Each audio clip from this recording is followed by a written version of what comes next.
ദൈവം നമ്മെ അറിയുന്നു.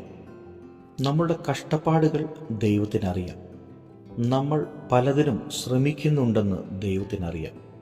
നാം എന്താണ് അനുഭവിക്കുന്നതെന്ന് ദൈവത്തിനറിയാം.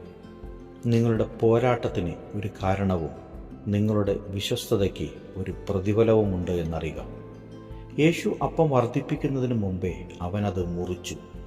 ചിലപ്പോൾ ദൈവം നിങ്ങളെ അനുഗ്രഹിക്കുന്നതിന് മുന്നേ ഒരു കഷ്ടതയിലൂടെ കടന്നു പോകേണ്ടി വരും.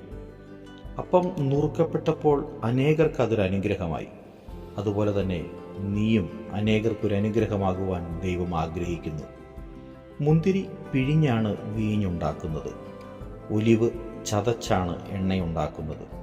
വിത്തുകൾ ഇരുട്ടിലാണ് വളരുന്നത്. പൊന്നെ തീയിലൂടെ പോയിയാണ് തിളങ്ങുന്നത്.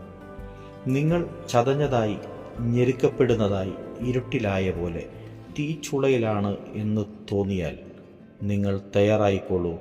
കാരണം നിങ്ങളുടെ ജീവിതത്തിൽ ദൈവം ചലിക്കാൻ പോകുന്നു എന്നാണ് അർത്ഥം. പൊന്നെ തീച്ചുളയിലൂടെ കടന്നു പോകുമ്പോൾ പരാതിപ്പെടുന്നില്ല. കാരണം താൻ കൂടുതൽ തിളക്കത്തോടെ പുറത്തു വരുമെന്ന് അതിനുറപ്പുണ്ട്.